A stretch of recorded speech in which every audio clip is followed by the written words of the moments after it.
bringing composers to work with these wonderful students. We all do it all the time in colleges and universities. It's amazing and wonderful and so enriching to be able to work with high school students. And it's, for me, the process has been amazing. It's been transformational in a lot of different ways. I had the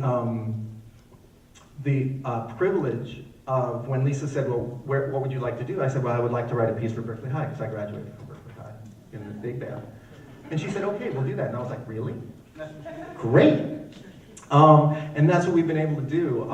So for me, it's been fantastic to be able to go back to Berkeley High and to work with you guys and work with these musicians. So I just wanted to also say that at the top, because it's fantastic what's happening here and what's going on. So how did this piece come about? Would be a good place to start. I'm sure a lot of you guys wonder too. We've had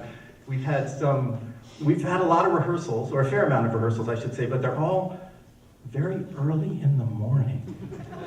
Now, I don't know about you guys, but I get up early. I have a 10-year-old son, but the brain doesn't start working until 8, maybe. I'm up, I'm awake, I'm moving, but what's happening, I don't know. Synapses firing, not sure.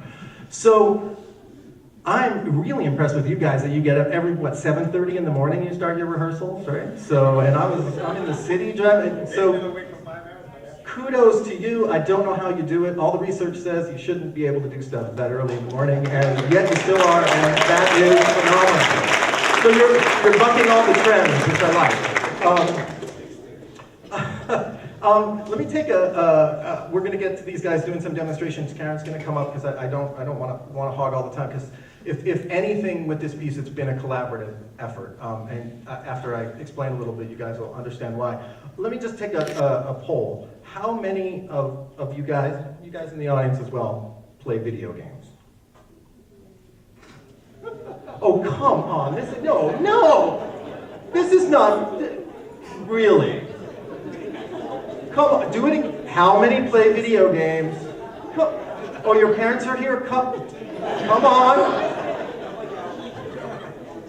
Wow, okay.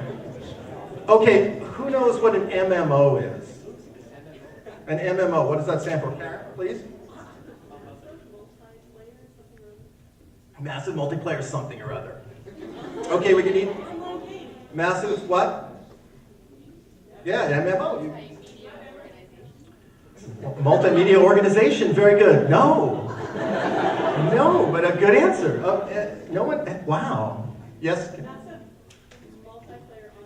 Yes, MMO. So, massive multiplayer online game. Maybe some people know, some people don't. I write a fair amount of music for games. So, when I was talking to Lisa, and we were trying to figure out what this piece might be, I said, well, I would like to really challenge the students to do something maybe they have never done before, and to think about some music maybe they didn't know about. So a couple of the composers I really, really love, and I remember standing in front of you guys on the first day, and I said, so who knows who Earl Brown is?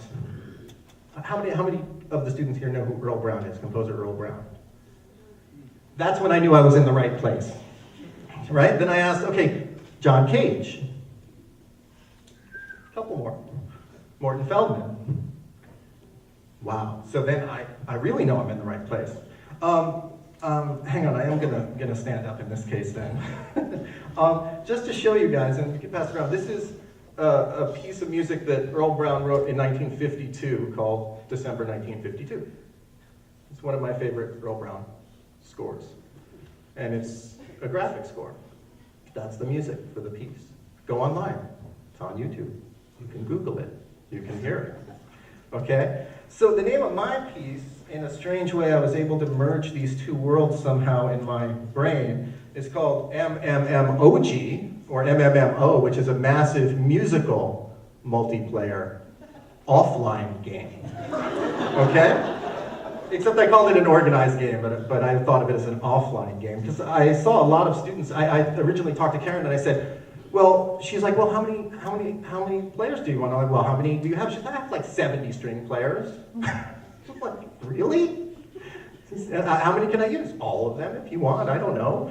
So I thought, that's massive. That's a lot of players.